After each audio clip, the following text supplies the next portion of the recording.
My name is John Golden from SalesPOP Online Sales Magazine and Pipeliner CRM. And today we're going to talk about that fantastic subject of recruiting salespeople, something that for some reason recruiting salespeople is like one of the hardest things in the world. I don't know why.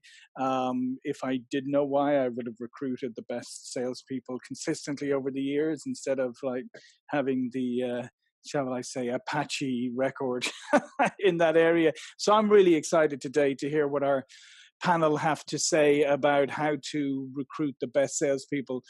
So before we get started, if you have a question, you want to engage, just put it in the question or the chat, the Q&A segment there, and I'll get to it. But before we get going, I thought I'd like to have each of the panelists introduce themselves. So maybe we'll start off with Rob Jollis, who is in Washington, D.C. Rob, welcome. Well, thanks for having me. I'm a proud former, right out of the gate, insurance salesman with the New York Life Insurance Company. Became a trainer for New York Life, then went to work for Xerox, became a trainer for Xerox, managed their customer training, and now I'm 25 years as a professional speaker and consultant, traveling around and talking about this topic in pieces. One of them is the recruiting piece, which is a tough one, but looking forward to carving that one out today. Excellent. And Monica D'Agostino, who is up in Connecticut. How you doing, Monica? I am well, thank you. I'm the founder of the Consultative Sales Academy. By the way, my oldest son is a managing partner at New York Life, so didn't know that. We have training programs for salespeople to help them achieve the highest goals.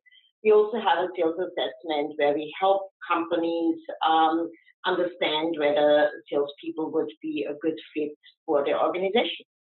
Excellent. Glad to be here. Thank you. And in New York, we have Jason Locke. How you doing, Jason?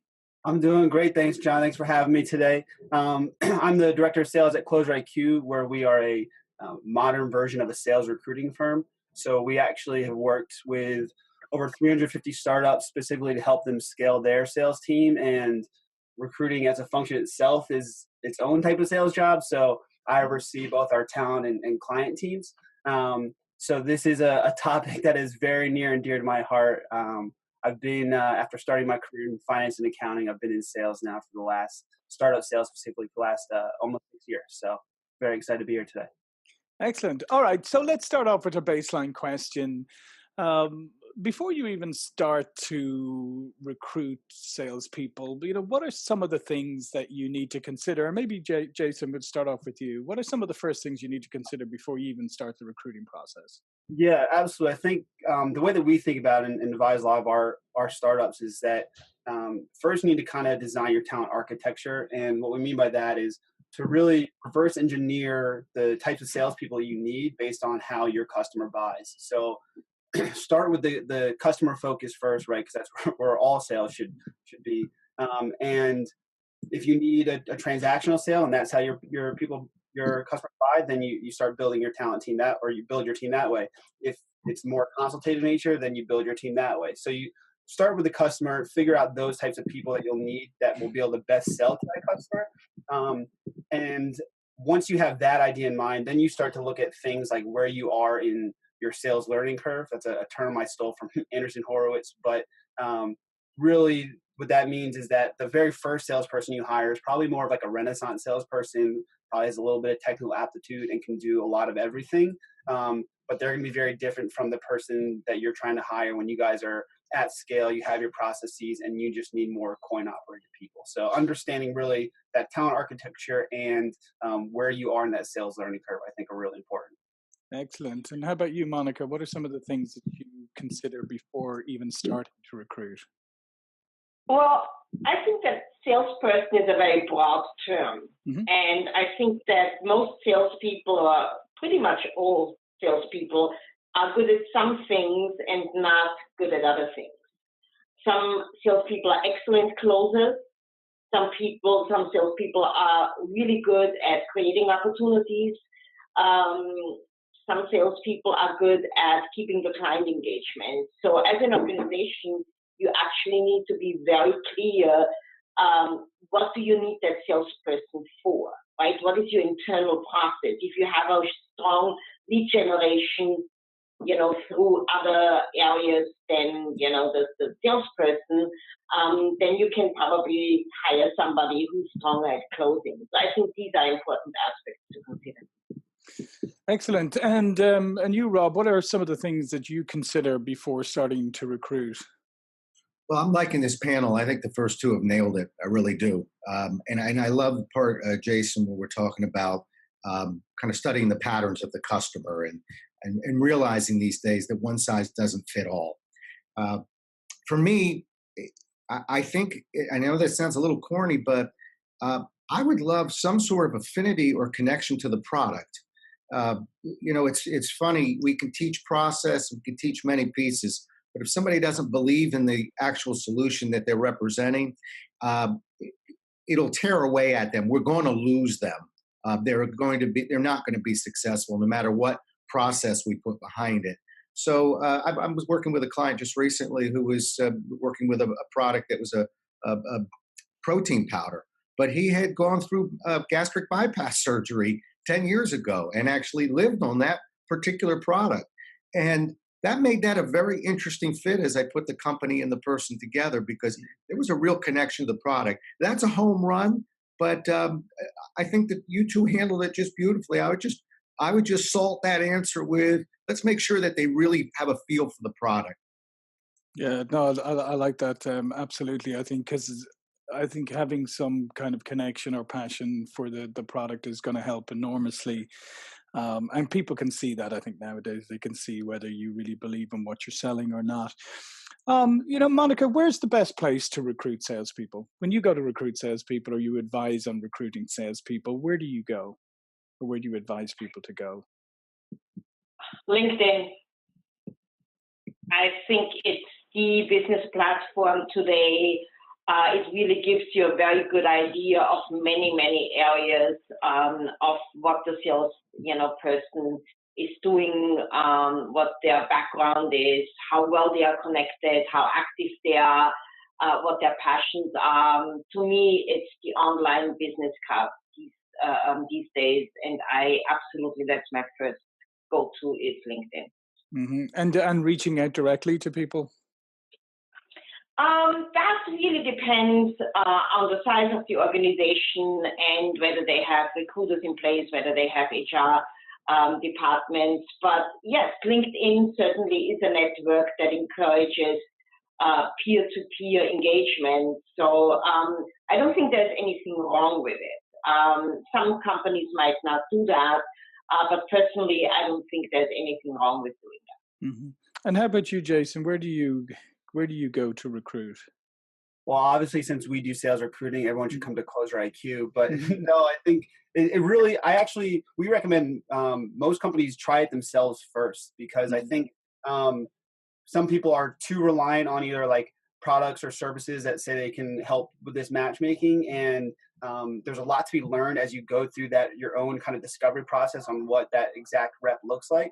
So I think first and foremost, try it yourself. And I think the second piece is like, it really depends. Depending on where you are as a stage in a company, right? You're going to have a better idea of the type of target and salespeople that are going to be a good fit for you.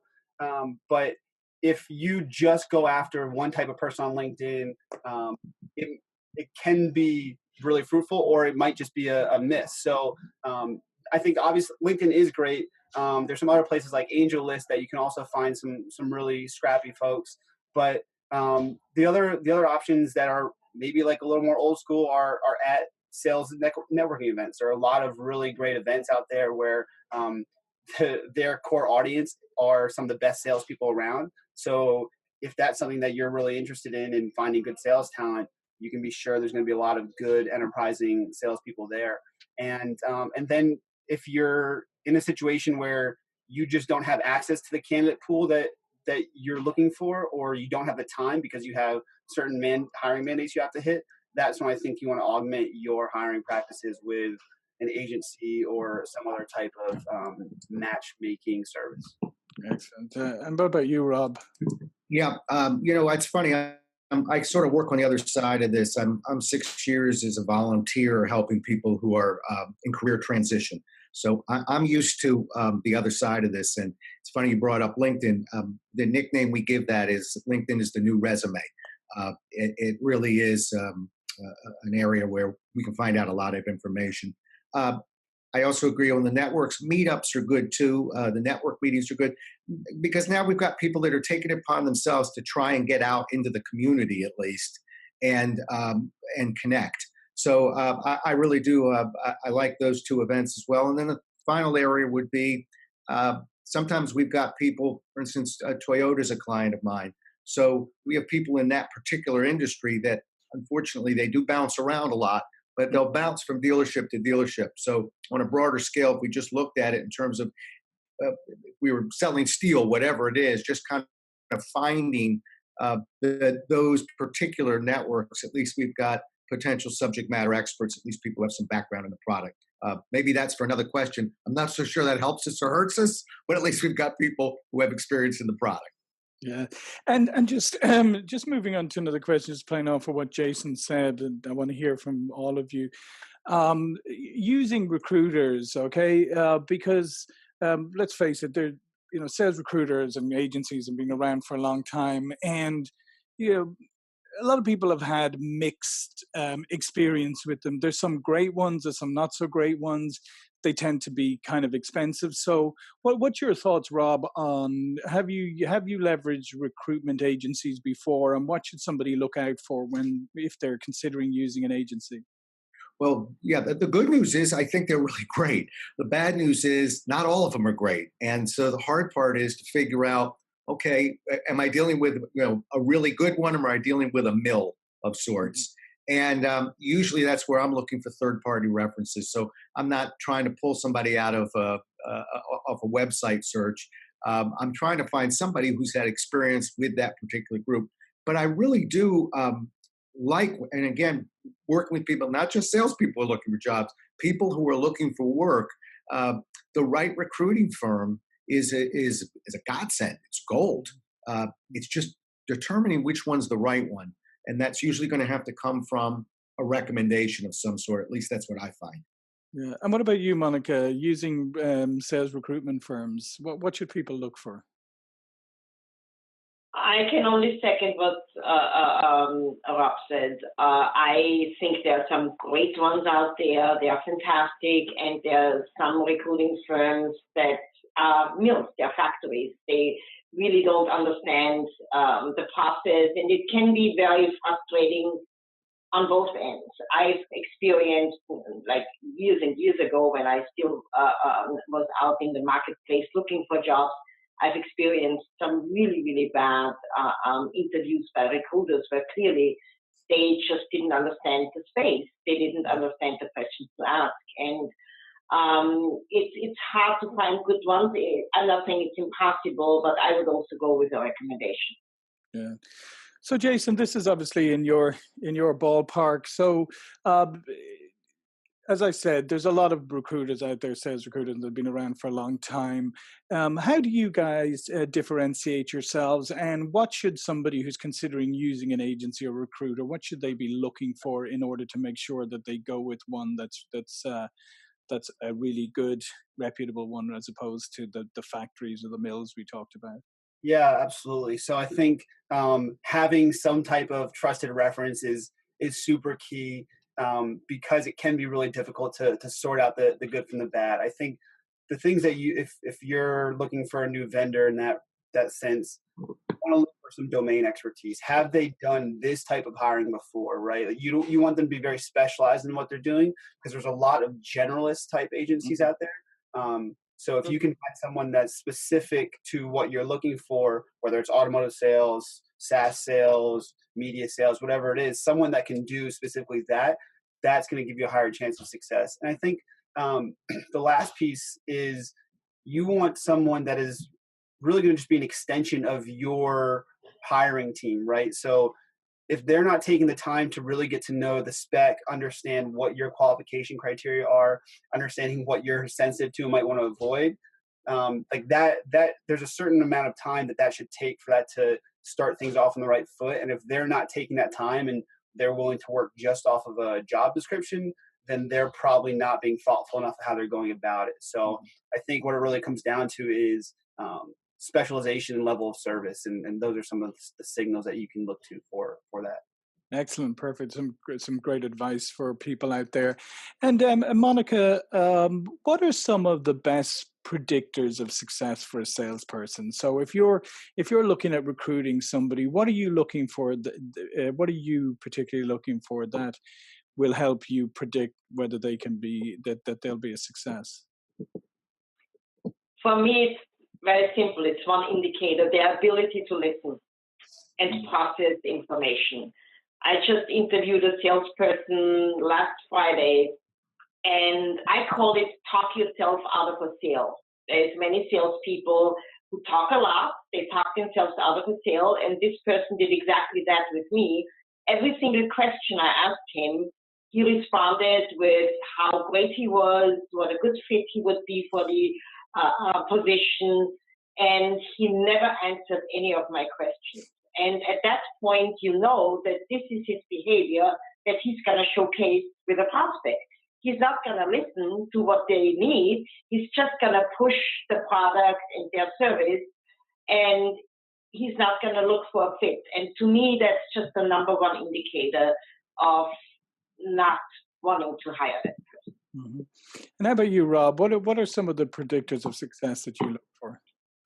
Well, I can't disagree with Monica, but now I'm going to put on my hat and tell you, as a sales trainer, I can't just stop there and say, well, they didn't ask questions in the interview or listen, so that's clearly what they're going to be. 99.9% of anybody whoever you ask to sell will usually do that, because unfortunately that's the way they were trained. We call sales training product training, unfortunately. We teach them product and say they've been sales trained. So we're the one who's shooting our sales force in the foot there. There are ways to train people out of that. And that first thing we do is we have to identify the fact that they're unconsciously incompetent. They're basically taking the bait.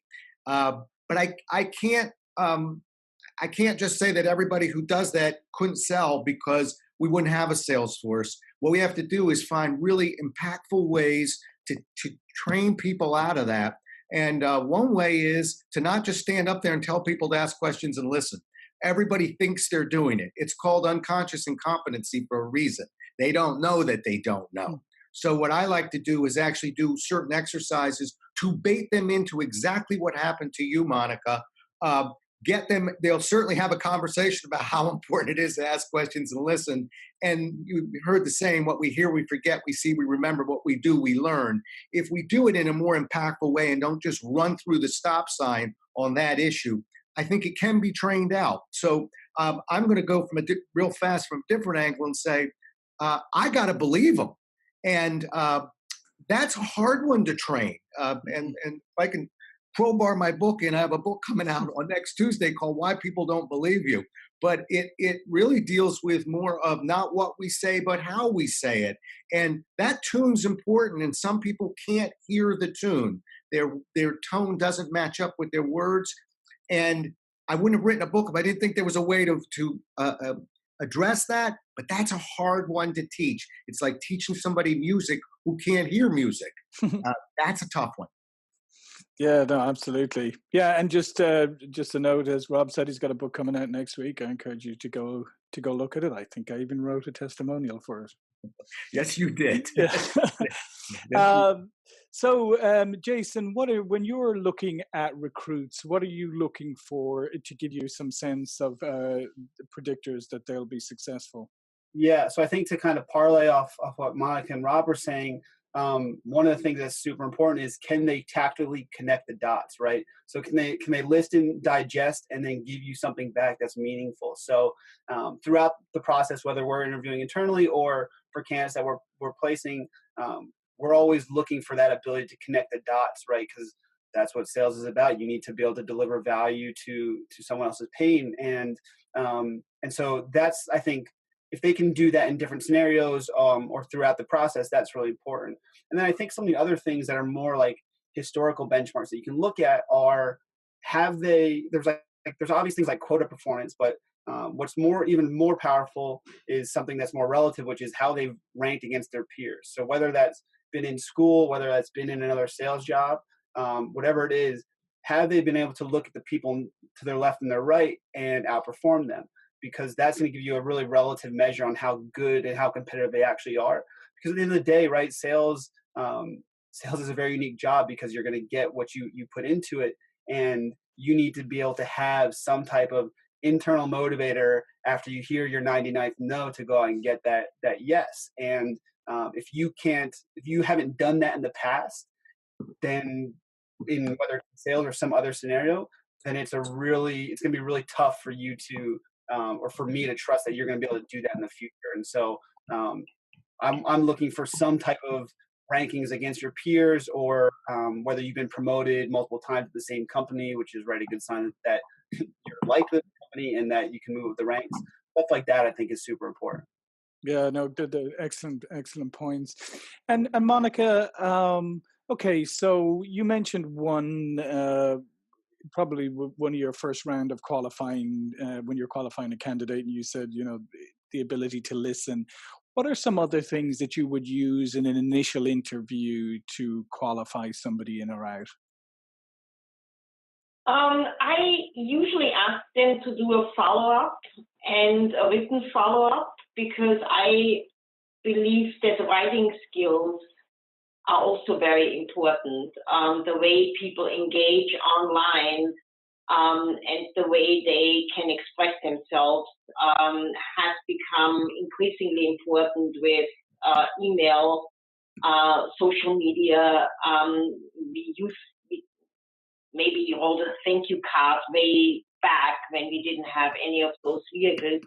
Today, the engagement is written engagement, and to be able to write compelling emails, to be able to decipher value, to position that value, and to communicate in that way is extraordinarily important, and much more important now than it's ever been. So I'm also looking for that. So I always ask them to do a follow-up email. And I also, when the first interview is an in-person interview, I always schedule another phone screen, because the way people come across on the phone is sometimes not the way they come across in person. Mm-hmm. And depending on the job, some salespeople still travel around the country to see people. Others almost exclusively do sales over the phone. So the phone presence is also very important.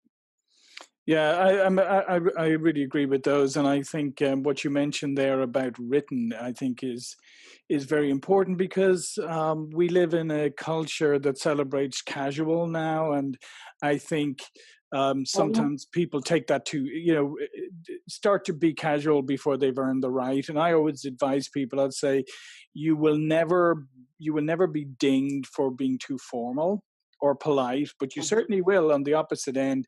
And nowadays, with tools like Grammarly, which personally I use all the time, you have no excuse for writing grammatically incorrect or misspelled or whatever emails, because you have tools there that'll actually do it for you. And it makes a difference, because sad to say, a well-written email stands out from all the casual, half-baked ones that you get from other people. Yeah. Mm-hmm. So how about you, Rob? What are some other ways that you would qualify somebody early in a process, like qualify them in or out as a salesperson? Yep. So I'll go a contrarian route. And it's a hard one to test out, but I like to see how they improv. I like to see how they think on their feet. I think one of the most critical skills in selling, which we can teach, but it's not something that necessarily comes out of a book, is not the first question we ask about the problem, but the second, third, and fourth question we ask about the problem, and that we're trying to solve. If there's no problem, there's no solution. No solution, there's no product.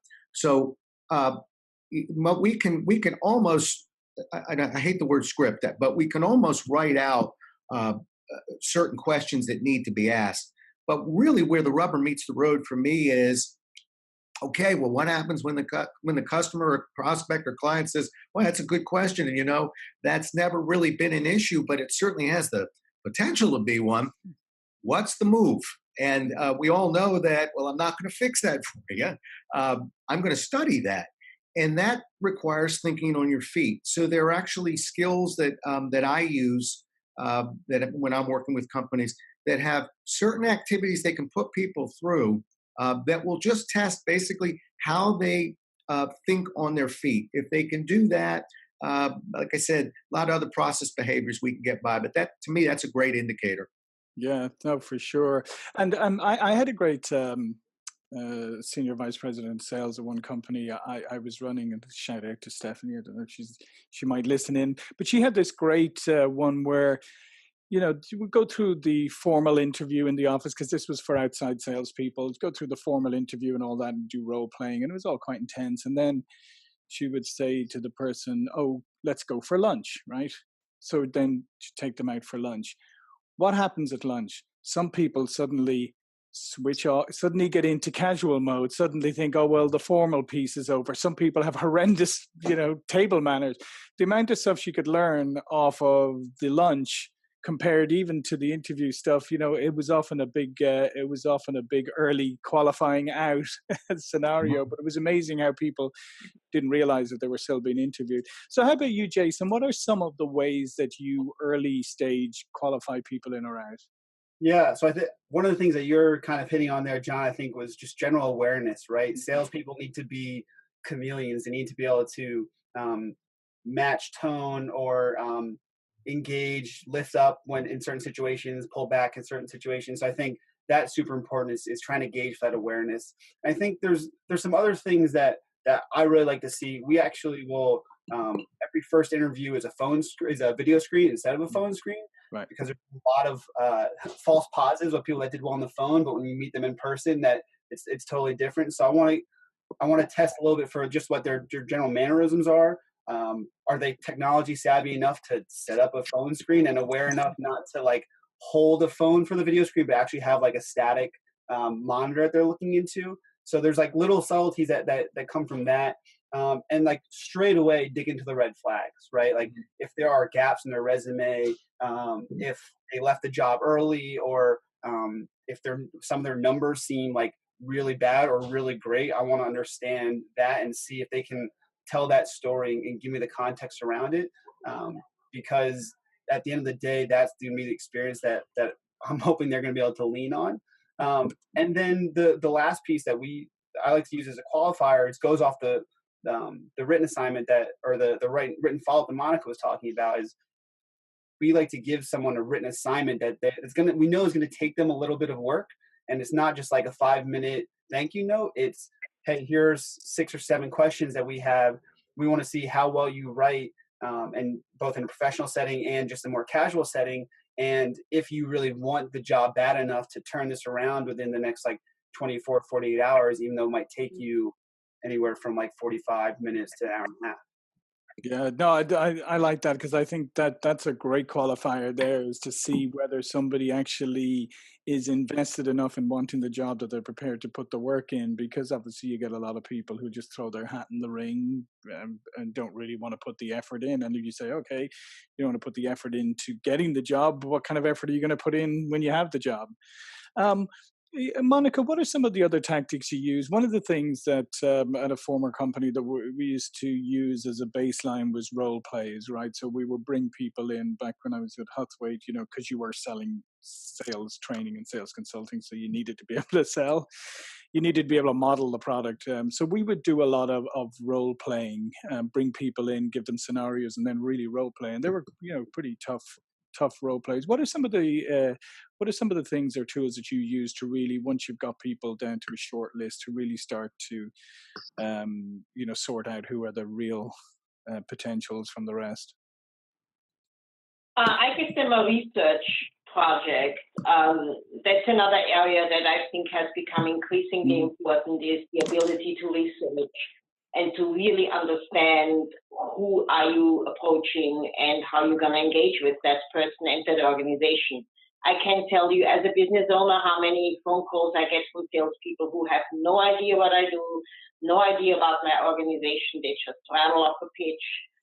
So I give sales candidates a scenario, and I ask them to pitch accordingly. Find the decision maker. Who would you approach within the organization and why? What would the message be to that person? Because the way you engage with a marketing person is different than with a technology person. What is the unique value proposition that you envision? And I, asked them afterwards how they conducted the research, where they went, and what the reasoning was, because I just think that it's become 50% of what we should do these days. Before we engage with people, we need to research the organization and their profile. Yeah, I think that's a great point, Monica, because as we know, maybe going back a number of years, the research component was maybe not as important, and you could get away with it because maybe the information wasn't available. The information is available today, and I do think that the modern salesperson needs to be part researcher. How about you, Rob? What are some of the ways that you start to sort out great candidates from average or mediocre? Yeah, well, really glad Monica brought up what she did, because you drew a line between what a role play is and what a case study is. And a role play is really good when we're initially teaching a new process, but it's very stiff, robotic, and it really doesn't simulate what goes on in the real world. A case study, like you just described, really gets at their decision-making process and how they're going to use the tools that they have. So I'm really glad you brought that up. And because you did, I'm going to go in a different direction. I would like to quote the great Mike Tyson when he said, everybody has a plan until they get punched in the mouth. Mm-hmm. I think one of the things that I'm always looking for is not if, but when you've been defeated, when you've been beaten. That's why we're not talking about accountants right now. One of the biggest indicators in sales for me is not whether we can train them or not, whether they can handle the first couple brutal rejections. And there's brutal ones on the way in almost any type of product. So I can't simulate it, but I like to try and get around to it with certain questions about, talk to me about some of the losses. Talk to me about, what happened that next morning. Tell me how you reacted. The worst answer you give me is, well, gee, I've never lost. Of course you've lost. And that's really what separates salespeople. It's the mentality of, I'm going to win more than I lose, but I am going to lose. And I can stomach it. I can handle it. I can dust myself off. I can get up and go. So I'm trying to get that out in any type of questions or scenarios that I'm drawing out, just to get a feel for that. Because if they can take a punch, I'm ready for that next level of questioning. But that's a big one to me.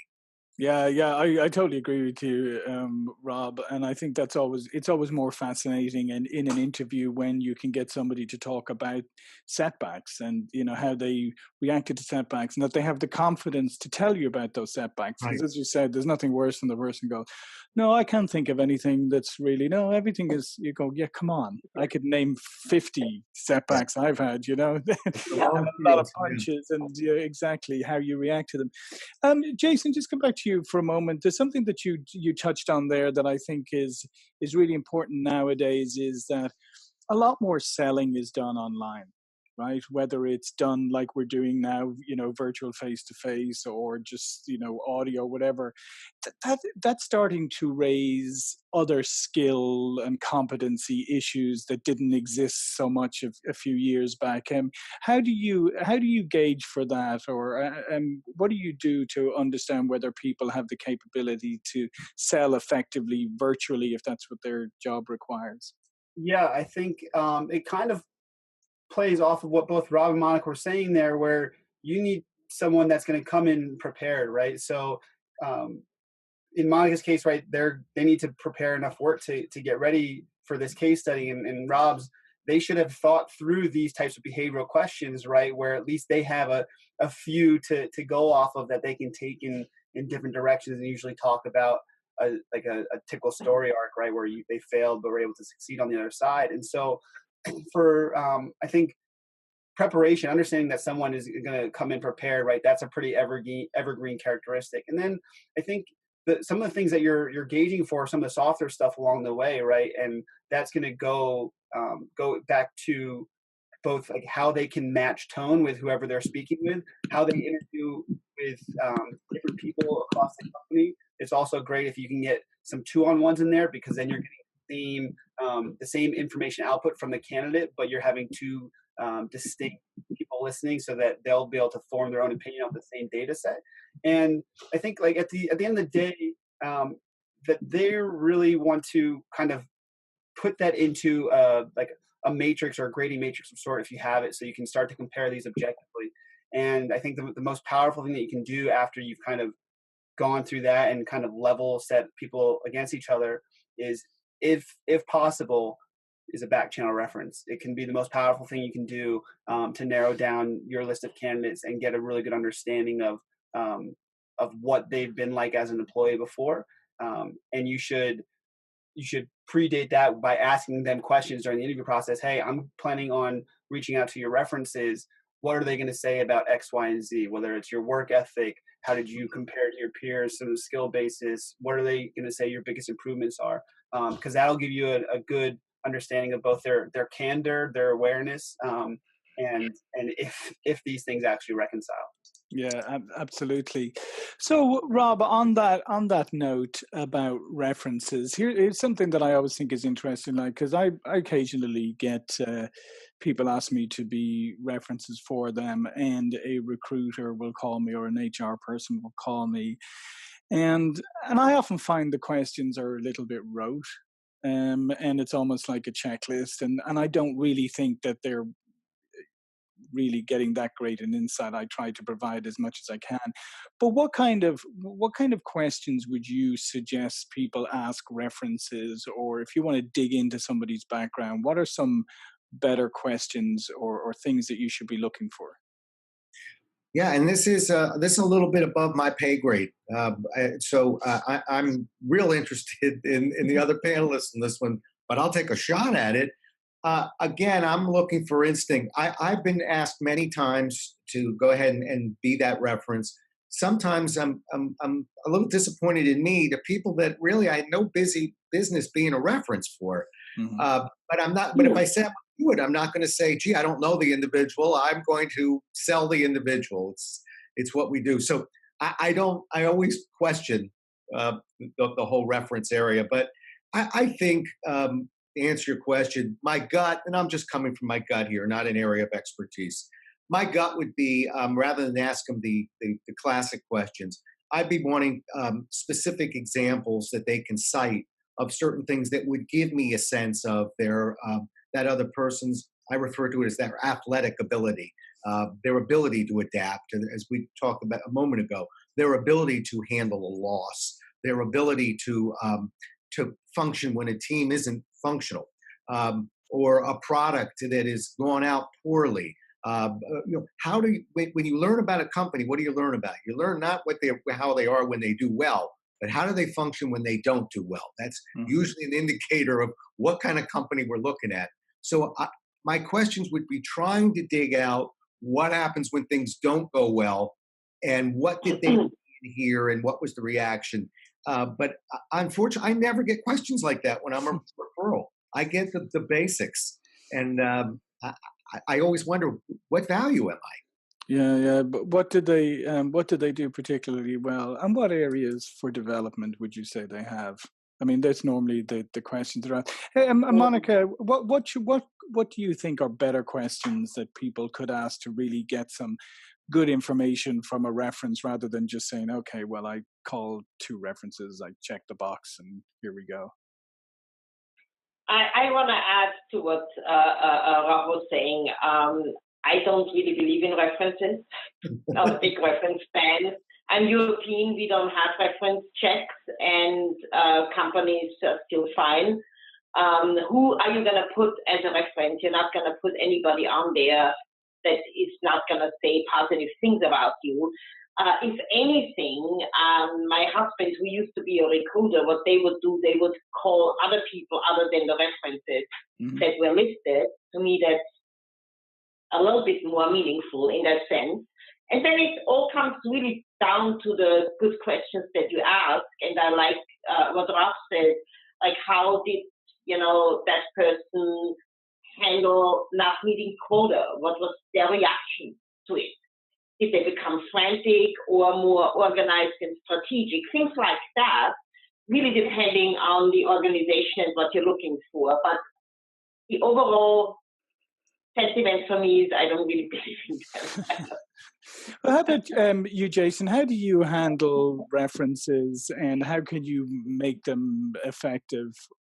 Yeah, so I think the most effective way to do it is come up with a general question list that you want to use from candidate to candidate, and there are like the standard boring ones that you want to get out of the way, like what was their relationship with the candidate, and like how long do they work at certain places. But I mean a couple like very a couple questions I index a lot on are digging into those same red flags that I dug into with the candidate at the very beginning of the conversation, and asking the reference about those same red flags and making sure those stories line up. Also, something really simple: would they rehire this person? Assuming that you're talking to a hiring manager, right? That should be, if that's not an instant yes, then there's some kind of red flag in there that they might not be telling you about. So you might want to dig into that some more. And then there's some other things that we've seen work pretty well, like a rapid fire scoring section where you're saying, okay, tell me about their score on a scale of 1 to 4, right? They're the following things. I'll give you the phrase and you tell me their score. And whether it's like critical decision making, the intrinsic motivation, passion for sales, stuff like that. And then having them give you those rapid fire scores, and then anything that's below a 3, you certainly want to dig into and ask them why they would score them low. And then maybe even some of the 3s get a better understanding of. And I think the last piece that you can use, especially saying the references are going well and it seems like it's going to be a hire, you can start to get some information on how this person might be to work with later on, right? Like what are some of the best ways to motivate them? What are the best types of managers that they deal with? You can start to get a little more information to kind of catalyzing the beginning of their hire process. And one other question I wanted to just ask everybody, and just quickly you first, Jason, is do you use any sales assessments, any psychometric, anything like that? And do you recommend that people use those tools? We don't. We've seen it. We've seen mixed results from our clients. We've had some clients that have gone through lots of scale and they're hiring a ton, so they try to use it as a filtering mechanism, but they actually went away with it. And we've seen others that have used it as well, varying degrees of success. I think if you're going to use something like that, where it's like some type of standardized test, is you want to do it after, in most cases, after you get some buy-in from the candidate and you've built some of that excitement level. Because if you send them the very first thing is this assessment before they've even spoken to someone, there's a really high chance of drop off, and you might be missing out on some good candidates because the best candidates often need to be sold to as well. So I would just tread with caution, because you're going to deal with some false positives and false negatives when you start using those assessments. And how about you, Monica? Have you ever used sales assessments as a tool for figuring out whether salespeople would be a good candidate or not? Well, we have our own proprietary sales assessment. It's not psychometric. It's more skills and knowledge assessment. How well are they actually able to apply the skills that are required for a consultative sales process? Because that's what we do. When it comes to psychometrics, for some of our clients, we recommend the Colby report, and that is more, would the person fit well with other team members? Because I think that is also very important. It's I see Rob nodding, because you really want to have somebody who fits the culture. So we recommend that as a psychometric tool, and some of our clients have found that to be extraordinarily useful, especially when they have 2 candidates to choose from that are at the same skill level, but now you need to make the decision which one to hire. It's one aspect for your consideration would be how well do they fit with the team. Yeah. And then your skills and knowledge assessment, Monica, what are you looking for in that? Well, they're basically tested on the 8 areas of consultative selling, right? How well can they open up a dialogue? It's an 80-question scenario that they have to answer, and they have to find the best suited answer for that.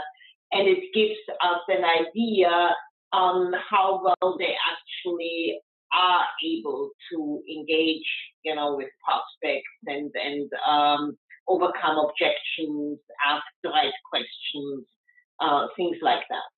Mm-hmm. And just a last quick question on this: how, when you have given this test, what kind of a predictor is it? I mean, if somebody scores well on this, is that a good predictor of success? It is. It's a good predictor, but the more important areas are actually, we also ask the candidates how well they think they perform in that area, and then we match it up with the results. And what we are also looking for, if there's a huge disconnect. If people think they are incredible closers, right, and then the test results don't, show that, it goes both ways. Some salespeople, they score better than they actually think they would perform, which is also sometimes a little bit of an issue because they don't really understand their strengths, right? Mm-hmm. But there's other salespeople who are overconfident and the results really don't back it up. And that's also a very good indicator of, well, maybe we should have a conversation about this. Yeah, I love that. And I think, Rob, that goes back to what you were saying earlier about, self-awareness and people sometimes being unconsciously incompetent. Also, a lot of people are unconsciously competent. They're really good at things, but they've no idea why they are. So have you ever used any assessments yourself? Talking to me now? Yes. Yes, Rob. Is that a Rob question? Yes, that was a Rob question. Oh, got it. All right, here we go. If I had a nickel for everybody who wanted to sell me an exam of some sort or take that to my client base, I'd have a lot of nickels. Let's put it this way: I don't think they're bad. I question their validity, and the ones that bother me the most are the ones that seem to want to indicate a personality, to grab a personality. And again, I'm coming from the training side of this. That is a huge mistake. I've seen people that are not particularly funny. They're not the greatest at making eye contact, and they will lead their industry for 20 years. And I've seen people that look like Alec Baldwin and Glenn Ross, who are gone in 2 months from an organization. So one thing I hope that we can agree on is that personality is actually not what I'm looking for as much. Strangely enough, a gut feel should be important here, because what do you think this person does when they walk in to that client's office? There is a gut feel. And so it's one of the few areas where gut feels important. And I love the part where we seem to have moved a little bit, which is they really, and it doesn't have to do with sales aptitude. I'd love for them to be able to fit on this team and not be a cancer to this organization. Mm-hmm. And we probably all on this panel see people that they're really great at selling. They do very well on whatever assessment you give them. But the one question is, how come you're on your 9th sales job in 10 years is not because they're not selling well. They don't play well with others. And that includes clients.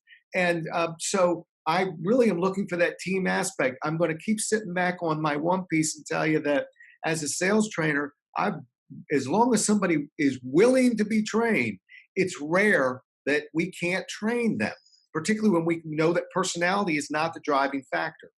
Yeah, well, I think coachability is a massive factor in recruiting anybody, but I think salespeople. And going back to your thing on personality and tests, and that, I think that's why obviously Monica focuses in on the skills and knowledge as opposed to the other part that seems to be, make more sense.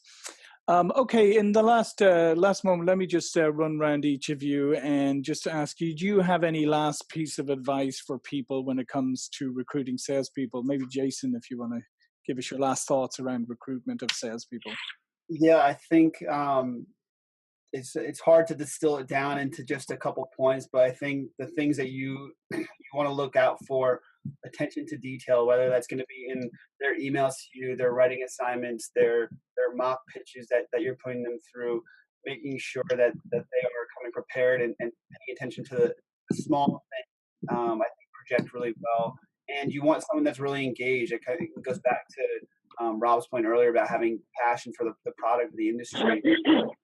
If sales is not a 9-to-5 job, right? It's a very entrepreneurial job in itself. So if they're not willing to study the domain outside of the hours of 9 to 5, there's a really slim chance that they're going to be able to engage with the customer at enough level to be really successful.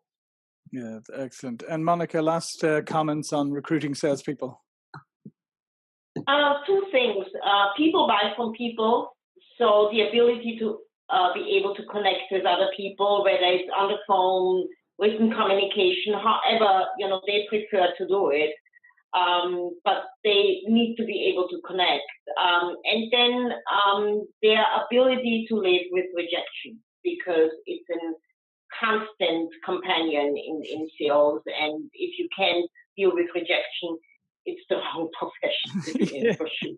Absolutely. It's funny, I interviewed somebody recently for SalesPOP, and he had this great, and I thought this was great, he had this great little game he played with himself. He said when he's prospecting, he has if he lands a deal or whatever during the day, that's great, then he'll celebrate that at night. But he also has, if he gets rejected all day long, he rewards himself with a movie. So he says either way, he wins. He can sit back and say, today sucked, I got rejections all day long, but I get to watch a movie, or if you say back and say, I landed a couple of appointments or deals today, that's enough, that's enough reward in itself. But I like the idea of sort of, giving yourself something that motivates you to continue, right? Yes. So what about you, Rob? What last advice would you give on hiring salespeople? Well, I like what you just said. I actually wrote an article about that once. And I think that, again, we're looking for people that can handle those punches. And that means not punishing yourself when you lose. I'm not a good loser. But the only time I'm really miserable when I lose is when I knew I could have done something and I got lazy. I didn't work as hard as I could. When we do all we can, and it doesn't go our way, I agree. See a movie, have a steak. That is our form of victory, because we got to be ready for the morning. But I love where we went on this. I really think gut feel. It's important. It's important. That's what the client feels. The pitch, the pace, the pausing in the conversations, the nonverbal cues, all that we're watching, almost more important than the words. Coachability is important because we're probably going to teach them our own process anyway. So I'm looking for all those pieces that surround the words. And if we do that and they can think on their feet quickly, we've got, and get along with the team, I think we've got a good candidate. Excellent. Well, listen, this has been great. My name is John Golden, SalesPOP Online Sales Magazine, Pipeline of CRM. This has been a fantastic panel. Rob, Monica, Jason, this has been wonderful. I think people are going to take away a lot from this, whether they were attending in person today or watching the recording. I'd like to thank each of you. And just in the last couple of seconds, Rob, where can people find out more about you? Jollis.com. That's the easiest place. Monica? Find me on LinkedIn or consultativesalesacademy.com. Excellent. And Jason? CloserIQ.com. And of course, we are very active on LinkedIn. Perfect. All right. Well, listen, thanks everybody who joined us today. Again, my name is John Golden, Pipeliner CRM, SalesPOP Online Sales Magazine. I'll see you for another great panel discussion really soon. Thank you for joining us. Thank you.